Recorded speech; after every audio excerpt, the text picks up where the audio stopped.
बब्बल जी, आपकी समस्या का एक हल मिल गया है। मिल गया? हाँ, अब आप फिर से एक आम इंसान बन पाएंगे। अच्छा, लेकिन कैसे? आपको बस एक बार मेरे हाथ पर काटना है। और तुम्हारे हाथ पे काटने से मैं फिर से इंसान बन जाऊंगा? हाँ, आप पहले काटिए तो सही, बाकी सब मैं आपको बाद में समझाऊंगी। नहीं, एक मिनट। मैं एक इच्छाधारी नाग हूँ। अगर मैं तुम्हें काटूंगा तो तुम पर जहर नहीं चढ़ेगा? चढ़ेगा। और फिर भी तुम? इच्छा जहर है, ग्लूकोज नहीं है। चढ़ाने के लिए कह रही हो, तुम मर सकती हो। नहीं मरूंगी बब्बल जी, आप निश्चिंत रहिए। अरे इच्छा से कैसे तुम कह सकती हो? बब्बल जी आप अच्छा देखिए, मेरे पास एक प्लान है। हम पूरे परिवार के साथ नागुमी देव के मंदिर जाएंगे, वहां जाकर उनसे माफी मांगेंगे। मुझे पूरा यकीन है ऐसा करने पर वो हमें जरूर माफ कर देंगे और अब फिर से काम इंसान बन जाएंगे। एक मिनट, ऐसा करने से हमें नागुमी देव माफ कर देंगे, ये तुम्हें किसने बताया? बब्बल जी वो मैं आपको बाद में बता दूंगी ना। नहीं, अभी बताओ। बब्बल जी, आप जानते हैं ना, मैं नागुमी देव की भक्त हूँ। मेरी श्रद्धा है उन पर। हर अच्छे बुरे हालातों में उन्होंने मुझे संभाला है। शादी के बाद मुझे उनका दर्शन करने जाना था, लेकिन नहीं जा पाई। कहीं ना कहीं इसलिए वो मुझसे नाराज है। ठीक है, तो हम दोनों जाते हैं। नहीं बब्बल जी, हम सब जाएंगे, वो भी नागुमी देव के मुख्य स्थान पर। और हम बाकी घर वालों से क्या कहेंगे? हम उन्हें क्यों लेके आए हैं? कोई ना कोई बहाना बना लेंगे बब्बल जी। आप वो सब छोड़िए, पहले मेरे हाथ पर काटिए। नहीं, मैं ऐसा नहीं करूंगा। क्यों नहीं करेंगे बब्बल जी? ये करना जरूरी है, आपको मेरी कसम है। मैं ऐसी कोई कसम में नहीं मानता जो तुम्हारी जिंदगी को खतरे में डाल दे। मैं चाहे तो पूरी जिंदगी एक इच्छाधारी नाग बन के रह लूंगा, लेकिन तुम्हारे साथ कुछ गलत हो नहीं, मुझसे बर्दाश्त नहीं होगा। मुझसे भी आपकी हालत देखी नहीं जा रही बब्बल जी, इसलिए कह रही हूँ, मान लीजिए मेरी बात। नहीं, कभी नहीं।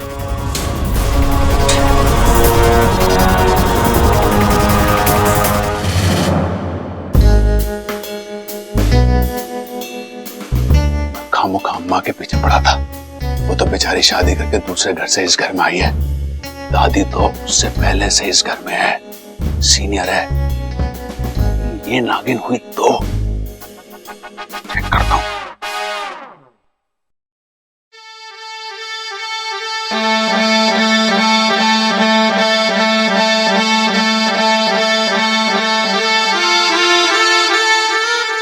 अरे ये भोपू कौन बजा रहा है?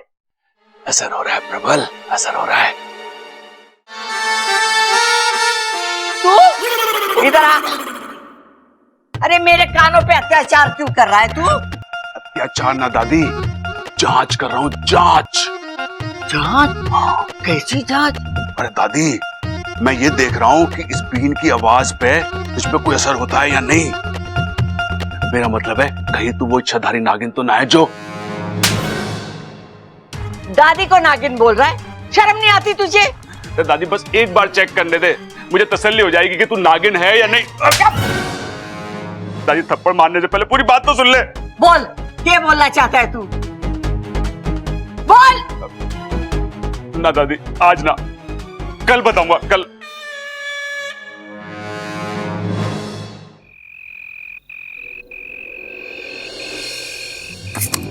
अप्पू तो गया डॉक्टर के पास, अब इस छाते की कोई जरूरत ना है। सुबह इच्छा के चक्कर में बात अधूरी रह गई। अब अच्छा मौका है, सबल की परीक्षा लेकर देखता हूं कि ये इच्छाधारी नाग है कि नहीं।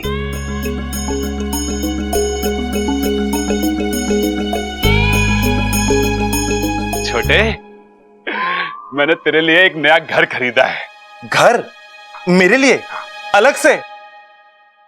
भाई, आप अगर मुझसे नाराज हो तो मुझे सीधा सीधा मुंह पे बोलो ना। इस तरह से मुझे घर से निकालने की क्या जरूरत है? अरे नाना छोटे, ऐसी बात ना है, तेरी सहूलियत के लिए एक घर खरीदा है। मेरी सहूलियत? अरे मुझे तो कोई तकलीफ ही नहीं है यहाँ पे, मैं तो आप सबके साथ बहुत खुश हूँ। ना, मैं आप सबको छोड़ के अलग घर में नहीं जाऊंगा। अरे नाना छोटे, मैं तुझे हम सबसे अलग थोड़ी ना कर सकता हूँ।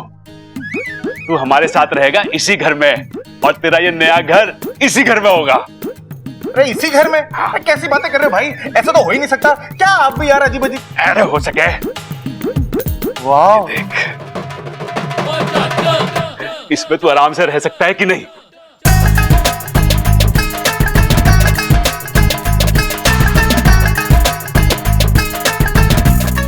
चंदन भाई, चंदन की खुशबू ही तो मेरी कमजोरी है। तुझे पसंद आ रहा है ये घर? छोटे, अब एक काम कर, तू इसमें बैठ जा और चिंता मत कर, मैं ये बात किसी से नहीं कहूंगा। क्या नहीं बताओगे?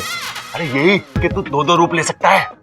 थैंक यू भाई, आप अपनी आंखें बंद कर लो, मैं अपने नए घर में चला जाता हूँ, ठीक है?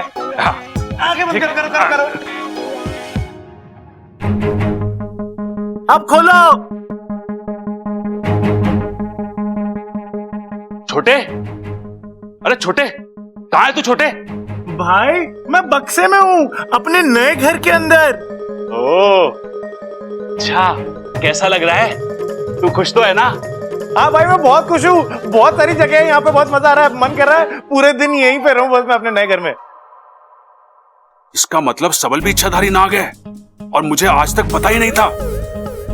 हे भगवान, हमारा घर नागों से भरा हुआ है। दूध पिएगा? दूध इस वक्त? अरे छोटे, तेरे अंदर गायब होने की भी शक्ति है। तू कब इस बक्से से पलंग के नीचे चला गया? क्या भाई आप भी, मैं तो इस बक्से के अंदर था ही नहीं, मैं तो तब से तखत के नीचे था।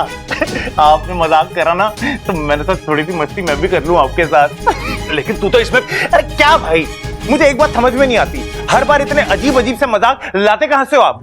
आप खुद ही सोचो, क्या मेरे जैसा हट्टा कट्टा नौजवान इस बक्से के अंदर रह सकता है? इसमें तो मेरी खुराक भी ना है। हंस रहे हो? लगता है सबल इच्छाधारी नाग नहीं है। चलो अच्छा है, मेरा एक भाई तो पूरा इंसान है।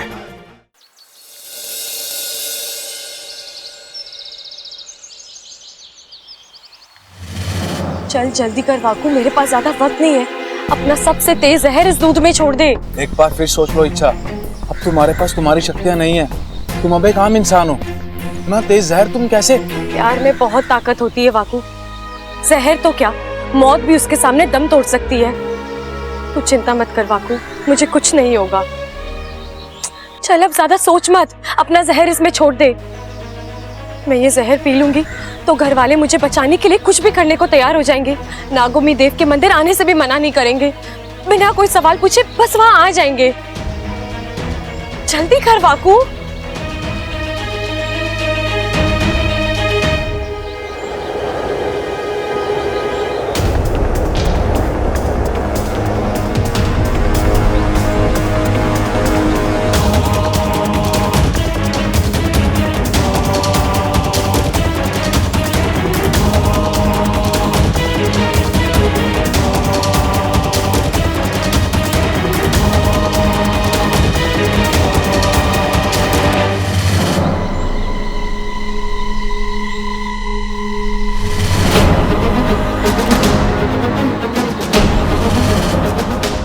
तुम ठीक हो?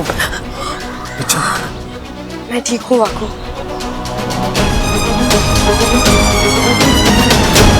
खड़क, तेरा कुश्ती का मुकाबला कैसा रहा? कैसा क्या रहा, मैं जीता। 102 किलो के पहलवान को पछाड़ा मैंने।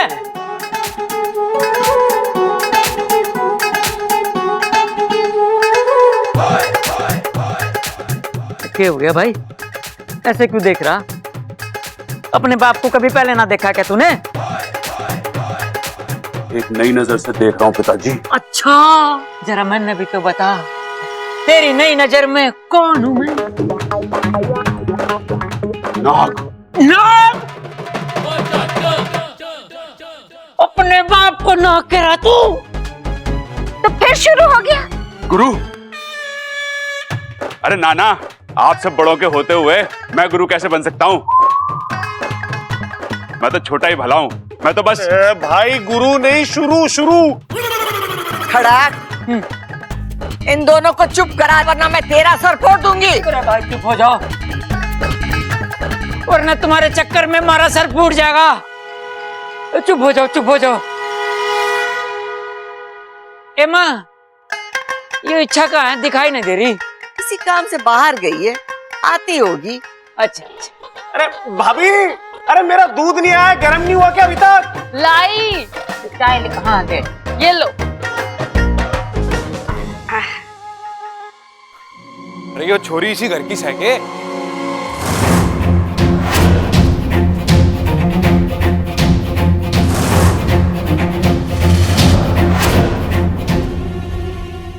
इच्छा, इच्छा, इच्छा, इच्छा, क्या हुआ तुम्हें? तुम ठीक तो हो?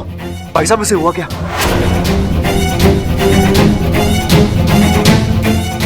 चक्कर वक्कर तो ना आ गया इसे? नाजी साहब ने डस लिया इसको।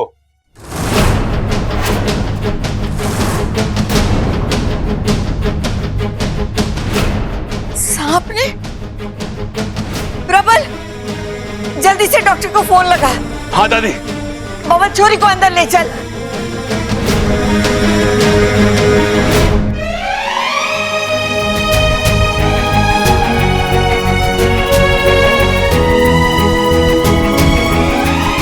छोरा, जो तूने हमारी छोरी के साथ किया, उसका धन्यवाद करने के लिए हमारे पास तो शब्द ही ना है। अरे नाजी ना, इसकी कोई जरूरत ना है, बस आप लड़की का ध्यान रखना। चलता हूँ मैं, नमस्ते।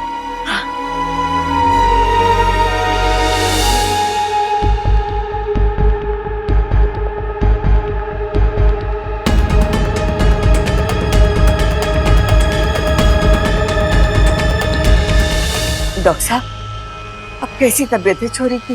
देखिए, इन्हें किसी जहरीले सांप ने काटा है, जिसका जहर पूरे बदन में फैल चुका है। मैंने एंटीडोट इंजेक्शन तो दे दिया है, पता नहीं इसका असर हो पाएगा या नहीं। मतलब इच्छा की जान को कोई खतरा तो नहीं है ना? देखिए, अभी इसके बारे में कुछ कह पाना मुश्किल है। अगले 24 घंटे इनके लिए बहुत ही क्रिटिकल है। अब इन्हें अंडर ऑब्जर्वेशन रखना होगा। अगर दवाइयां काम कर जाती है तब तो कोई बात नहीं, वरना ये कुछ दवाइयां हैं, मंगवा लीजिए। अच्छा, मैं चलता हूं, लेकिन आप लोगों में से किसी न किसी को इनके पास में रुकना होगा। अगर इनके शरीर पर नीले रंग का स्पॉट दिखाई दे तो तुरंत मुझे कांटेक्ट कीजिए।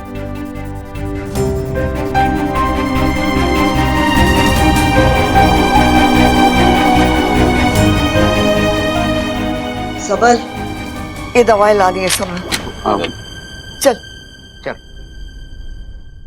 डॉक्टर साहब, ऐसी कोई दवा ना है जिसको देने से जिस्म का पूरा जहर निकल जाए और इच्छा बच जाए। देखिए, इसीलिए मैंने उनका ब्लड सैंपल ले लिया है, जिसे लैब में भेजकर तुरंत रिपोर्ट मंगवा लेता हूँ, जिससे हमें ये पता चल जाएगा कि किस किस्म का जहर है और कौन सी दवाई देना है। आप कुछ भी करिए डॉक्टर साहब, मेरी बहू को अच्छा कर दीजिए। देखिए, आप फिक्र मत कीजिए, मैं अपनी ओर से पूरी कोशिश करूंगा और आई होप कि वो बिल्कुल ठीक हो जाए।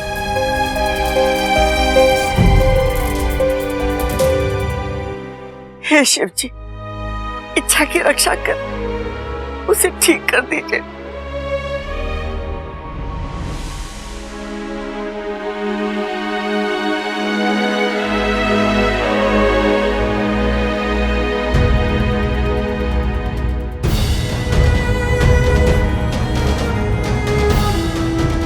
कर ली अपनी मनमानी। हमेशा ऐसे ही करती हो तुम, हमेशा मेरे लिए अपनी जिंदगी खतरे में डाल देती हो। तुम जरा भी नहीं सोचती कि मेरा क्या होगा? हाँ, इच्छा, अगर तुम्हें कुछ हो गया ना तो तुम नहीं जानती, मैं जी नहीं पाऊंगा। इच्छा, ऐसे कैसे नहीं जी पाएंगे? आप एक आम इंसान की जिंदगी जी पाए, तभी तो ये जद्दोजहद की है मैंने। आप जानते हैं, मैं आपको तकलीफ में नहीं देख सकती। और तुम्हारी हालत देखकर मुझे बहुत खुशी हो रही है ना?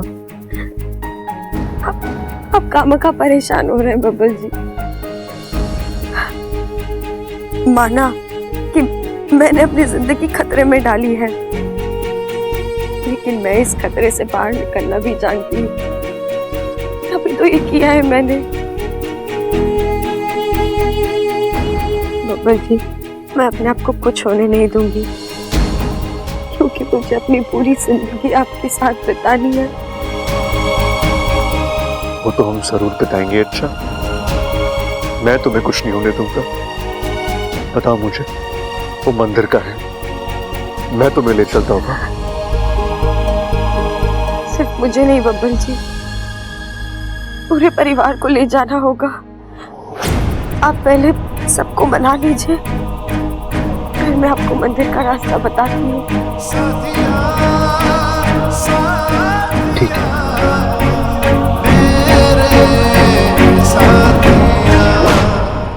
दादी, चाची ठीक तो हो जाएगी ना? हाँ छोरा, जरूर ठीक हो जाएगी। बबल, इच्छा की तबीयत कैसी है? जैसी थी वैसी है दादी। अरे छोरे, तू चिंता मत कर। डॉक्टर साहब इच्छा का ब्लड सैंपल लेकर गए हैं ना, वो टेस्ट करके तय करेंगे कि इच्छा को कौन सी दवाई देनी है और कैसा ट्रीटमेंट देना है भाई? पिताजी, डॉक्टर को अपने हिसाब से इलाज करने दीजिए, लेकिन इच्छा खुद भी इस बीमारी का एक इलाज जानती है और उसे पक्का यकीन है कि वो उस इलाज से ठीक हो जाएगी। तो बता ना छोरा, किस बात की देर कर रहा है? इच्छा को ठीक करने के लिए हम कुछ भी कर सकते हैं। दादी, इच्छा कह रही थी कि हम सबको एक साथ नागोमी देव के मंदिर जाके उनसे प्रार्थना करनी होगी।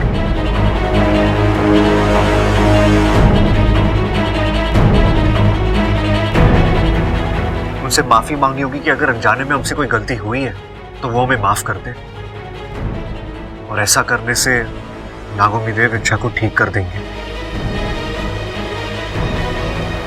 नागोमी देव यानी नागों के देव? जी। ये वही है ना जिन्हें इच्छा बहुत मानती है? बब्बल, कहाँ है वो मंदिर? पिताजी, वो भी इच्छा को ही पता है। अच्छा, आप अंदर आइए ना प्लीज, आइए। चल।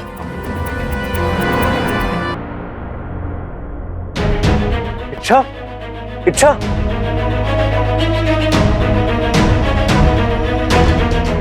ये नीले दाग, इसका मतलब जहर फैल रहा है। दादी, इच्छा की हालत बिगड़ रही है।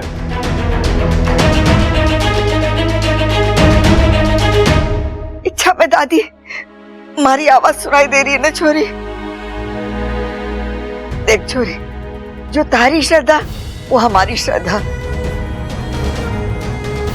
तो बता दे, वो मंदिर कहाँ है? हम सब तेरे साथ चलेंगे वहां।